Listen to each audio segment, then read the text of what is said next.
പുറത്തിറങ്ങുമ്പോൾ സൂക്ഷിച്ചുകൊണ്ട് കേട്ടോ. പാമ്പ് പുറത്തിറങ്ങുന്നുണ്ട്, ചൂട് അതേമാതിരി വെള്ളമില്ലായ്മ അതൊക്കെ കാരണം പുറത്തുനിന്ന് പുറത്തിറങ്ങുന്നുണ്ട്.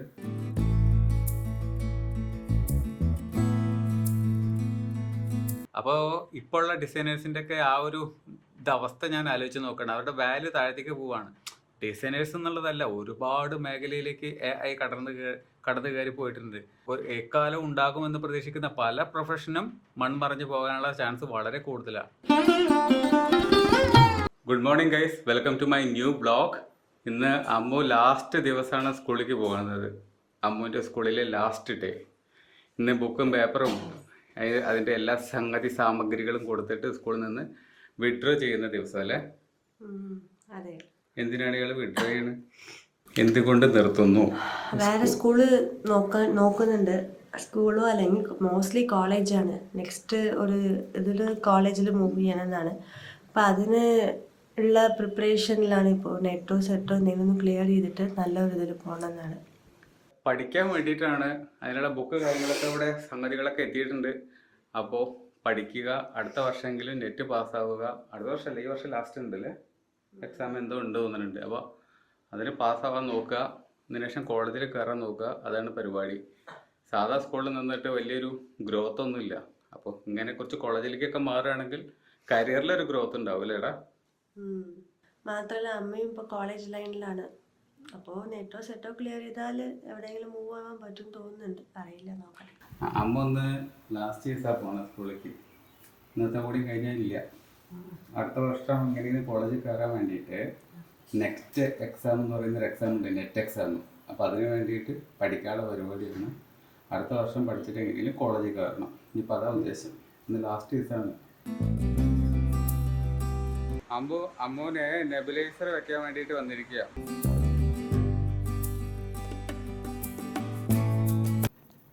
നമ്മൾ ഓർഡർ ചെയ്ത മോണിറ്റർ കിട്ടുന്നില്ല, സ്റ്റോക്കില്ല എന്ന് പറഞ്ഞിട്ട് വേറൊരു സ്ഥാപനത്തിൽ ഇപ്പോൾ കയറി അന്വേഷിക്കുന്നുണ്ട്.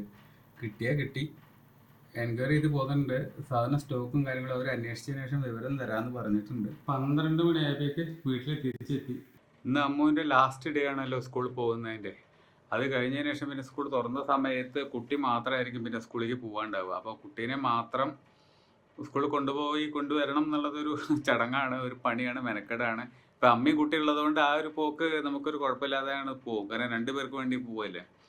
അത് കഴിഞ്ഞതിന് ശേഷം അടുത്ത വർഷം ഇപ്പോൾ അമ്മ പോകാത്തതുകൊണ്ട് സ്കൂളിലേക്ക് കുട്ടീനെ ബസ്സിൽ വിടേണ്ടി വരുമെന്നാണ് ആലോചിക്കുന്നത്. അപ്പോൾ ബസ്സിൽ വിടേണ്ടി വരുന്നുള്ള ഒരു തീരുമാനത്തിൽ എത്തിക്കഴിഞ്ഞപ്പോൾ സ്കൂളുകാർക്ക് അങ്ങനത്തെ ഒരു ഫെസിലിറ്റി ഇല്ല. അതായത് 1.5 കിലോമീറ്റർ ദൂരെ മെയിൻ റോഡിൽ മാത്രമേ അവർ നിർത്തുള്ളൂ, ഉള്ളിലേക്ക് വരില്ല എന്നുള്ളത്. അപ്പോൾ 1.5 കിലോമീറ്റർ ദൂരെ നിർത്തുകയാണെങ്കിൽ പിന്നെ നമുക്ക് എന്തിനാണ് സ്കൂൾ ബസ്?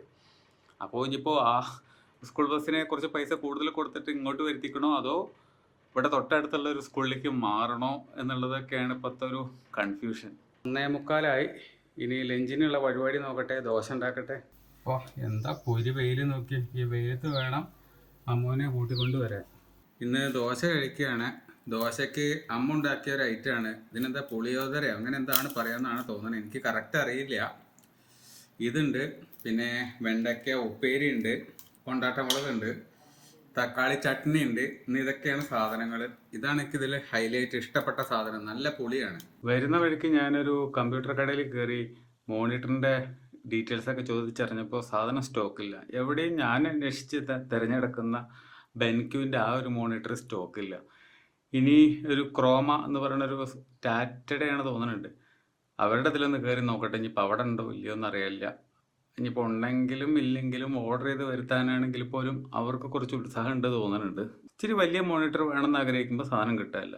നമ്മൾ യൂസ് ചെയ്യുന്നത് 21 ഇഞ്ചിൻ്റെയാണ്, ഒരു 27 ഇഞ്ചെങ്കിലും വേണ്ടേ. അപ്പോൾ ഭയങ്കരമായിട്ടുള്ള വിലയുടെയൊക്കെ ഉണ്ടാവും അവരുടെ അടുത്ത്. ഇപ്പോൾ ഒരു 50,000 60,000 ഒക്കെ മോണിറ്റർ. നമുക്കിപ്പോൾ അതിൻ്റെ ആവശ്യമൊന്നുമില്ല. നമ്മൾ സിനിമ ലെവലിലുള്ള എഡിറ്റിങ്ങൊന്നും അല്ലല്ലോ ചെയ്യുന്നത്. നമ്മുടെ ഈ വീഡിയോസ്, വ്ളോഗുകൾ, നമ്മുടെ ഡിസൈൻ വർക്കുകൾ, ഇതിനൊക്കെ വേണ്ടിയിട്ടുള്ളതല്ലേ. 3 മണിയാണ് നേരം. ഈ നേരത്ത് ഇതാ അമ്മോനെ കൂട്ടിക്കൊണ്ട് വരാൻ പോവുകയാണ് സ്കൂളിലേക്ക്. ലാസ്റ്റ് ഡേ ആണ്, ഇനി പോക്കുണ്ടാവില്ല. അതോടുകൂടി പൊരി വെയിലിൽ നിന്ന് നമുക്കൊരു മോചനം കിട്ടും. പൊരി വെയിലാണ്. മാത്രമല്ല നമുക്ക് ആ മോണിറ്റർ ഒന്ന് തപ്പണം, കിട്ടുമോ നോക്കണം. ബാക്കിലിട്ടിട്ട് പുകച്ചോണ്ടിരിക്കുകയാണ്. കാർബൺ മോണോക്സൈഡ് ഇങ്ങനെ അടിച്ചു വിട്ടുകൊണ്ടിരിക്കുകയാണ്. സ്കൂൾ പറമ്പിലാണ്. സ്കൂൾ ബസ് വരണമെങ്കിൽ നമ്മളെ വീടിൻ്റെ ലൊക്കേഷന് അവർക്ക് അയച്ചു കൊടുത്ത് അതുമായിട്ടൊരു ടോക്ക് നടത്തണമെന്ന് അമ്മ ഇപ്പോൾ വിളിച്ച് പറയുന്നുണ്ട്. നേരെ ഞാനിപ്പോൾ സ്കൂളിൽ പോയിട്ട് മാനേജ്മെൻറ്റുമായിട്ട് സംസാരിച്ച് അവർക്ക് ആ ലൊക്കേഷനിലേക്ക് വരാൻ പറ്റുകയാണെങ്കിൽ നല്ല കാര്യം, വരാൻ പറ്റൂലെങ്കിൽ ഞാനും ബിസി ആവുകയാണെങ്കിൽ സ്കൂൾ വേറെ മാറ്റേണ്ടി വരും എന്നുള്ളൊരു അവസ്ഥയിലാണ്. എന്താവുക നോക്കട്ടെ, ഡിസ്കഷൻ കഴിഞ്ഞതിന് ശേഷം നോക്കാം.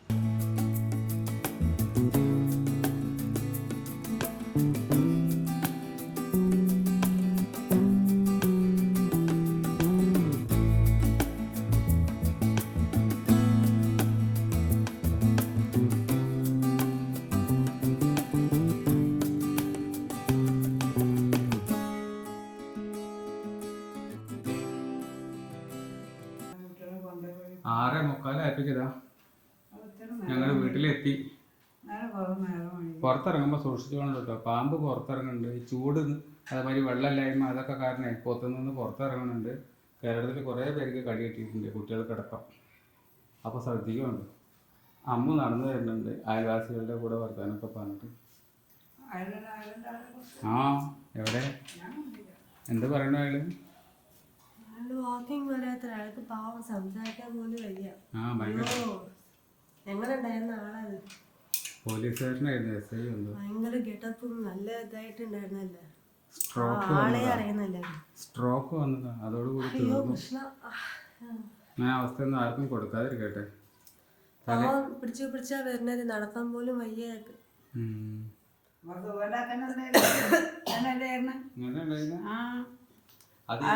ഒരു മാസം കോട്ടയ്ക്കൽ ആര്യവൈദ്യശാലയിൽ പോയി കിടന്നു. പിന്നെ റിട്ടയർഡ് ആവണാണ്ട് മുമ്പ് അയാൾ സുഖമില്ലാതെ പോന്ന ഒരു ഭാഗം ആകാണ്ട് കുഴഞ്ഞാണ്. എനിക്ക് മനസ്സിലായി കണ്ടപ്പോ 2 ഇരുമാരി ഇതൊന്നും ചേട്ടാ, ഇതങ്ങനെയൊന്നും ഇല്ല. ഇങ്ങനത്തെ അവസ്ഥ ആർക്കും വരാതിരിക്കട്ടെ അല്ലേ.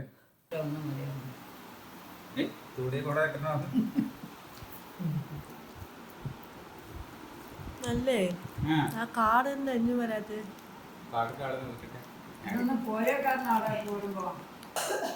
ദോശപ്പണിയിലാണ്. നാളെ ഒരു ക്ലയൻറ്റ് മീറ്റിംഗ് ഉണ്ട്, വത്സരവാക്കത്ത് വെച്ചിട്ടാണ്, ചെന്നൈയിൽ തന്നെയാണ്. അപ്പോൾ നാളെ രാവിലെ തന്നെ മൂപ്പരെ പോയിട്ട് കാണണം. വർക്ക് കിട്ടുകയാണെങ്കിൽ പിന്നെ അടിപൊളിയാണ്. ഫ്രീലാൻസ് വർക്കാണ്. നമുക്കിപ്പോൾ ഫ്രീലാൻസ് വർക്ക് കറക്റ്റായിട്ട് കിട്ടിക്കൊണ്ടിരിക്കുകയാണെങ്കിൽ നമുക്ക് വേറൊരു ജോലിനെ കുറിച്ചിട്ടോ ഒരു ഫുൾ ഡേ ജോബിനെ കുറിച്ചിട്ടോ നമുക്ക് ചിന്തിക്കേണ്ട കാര്യമില്ല. ഇത് കണ്ടിന്യൂസ് ആയിട്ട് വന്നുകൊണ്ടിരിക്കണം എന്നുള്ളതാണ് നമ്മുടെ ഒരു ബുദ്ധിമുട്ടുള്ളൊരു കാര്യം. കാരണം AI-യുടെ ഒരു കാലഘട്ടത്തിലാണ്. ആർക്കും ഡിസൈനിങ് ചെയ്യാം, അല്ലെങ്കിൽ ഈസി ആയിട്ട് അത് ഔട്ട്പുട്ട് എടുക്കാം, റിസൾട്ട് കൊണ്ടുവരാം എന്ന് പറയുന്ന ഒരു സാഹചര്യത്തിൽ ഡിസൈനേഴ്സിൻ്റെ വാല്യൂ കുറഞ്ഞുകൊണ്ടിരിക്കുകയാണ്, അല്ലെങ്കിൽ ഇല്ലാതായിക്കൊണ്ടിരിക്കുകയാണ്. ഒരു സ്കൂൾ കുട്ടിക്ക് വരെ ഒരു പ്രൊഫഷണൽ ഗ്രാഫിക് ഡിസൈനറുടെ ലെവലിലുള്ള ഔട്ട്പുട്ട് ഉണ്ടാക്കാൻ പറ്റും, ക്വാളിറ്റി ആയിട്ടുള്ള ഡിസൈൻസ് ഉണ്ടാക്കാൻ പറ്റും. അപ്പോൾ ഇപ്പോൾ ഉള്ള ഡിസൈനേഴ്സിൻ്റെ ഒക്കെ ആ ഒരു അവസ്ഥ ഞാൻ ആലോചിച്ച് നോക്കണം. അവരുടെ വാല്യൂ താഴത്തേക്ക് പോവാണ്. ഡിസൈനേഴ്സ് എന്നുള്ളതല്ല, ഒരുപാട് മേഖലയിലേക്ക് AI കടന്നു കയറി പോയിട്ടുണ്ട്. അപ്പോൾ ഇന്ന് വരെ നമ്മൾ പ്രതീക്ഷിക്കാത്ത, അല്ലെങ്കിൽ നമ്മളൊക്കെ ഉണ്ടാകും, ഒരു എക്കാലം ഉണ്ടാകുമെന്ന് പ്രതീക്ഷിക്കുന്ന പല പ്രൊഫഷനും മൺമറഞ്ഞു പോകാനുള്ള ചാൻസ് വളരെ കൂടുതലാണ്. നാളത്തെ ഒരു പ്രശ്നം എന്താ ചോദിക്കുകയാണെങ്കിൽ, അമ്മോനെ ആവി പിടിപ്പിക്കാനായിട്ട് കൊണ്ടുപോകണം നമുക്ക് ക്ലിനിക്കിലേക്ക്. നാളെ രാവിലെ തന്നെയാണ് എനിക്ക് ക്ലയൻറ്റിനെയും കാണാൻ പോകേണ്ട നേരം. അപ്പോൾ രണ്ടും കൂടി ഒരേ സമയത്ത് വരുന്നതിൻ്റെ ഒരു ബുദ്ധിമുട്ടുണ്ട്. എങ്ങനെ ഇപ്പോൾ രാവിലെ കൊണ്ടുപോകും എന്നുള്ളതാണ് ഞാൻ ആലോചിക്കണം. എന്താണെന്ന് അറിയാൻ പാടില്ല. എന്ന് ഭയങ്കര ടയർഡ്നെസ്, ഭയങ്കര ഉറക്കം വരിക, ക്ഷീണം മോഡൽ, എന്താണെന്ന് അറിയാൻ പാടില്ല.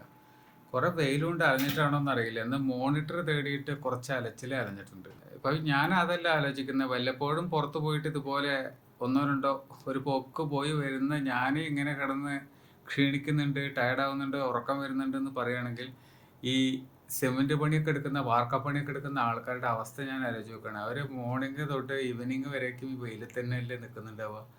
അപ്പോൾ അവരൊക്കെ അവരുടെ ടയർഡിനെ കുറിച്ചിട്ട് അവരെങ്ങനെയാണ് എക്സ്പ്ലെയിൻ ചെയ്യേണ്ടി വരിക? എത്രത്തോളം ഭീകരമായിരിക്കും അവരുടെയൊക്കെ ഒരു അവസ്ഥ?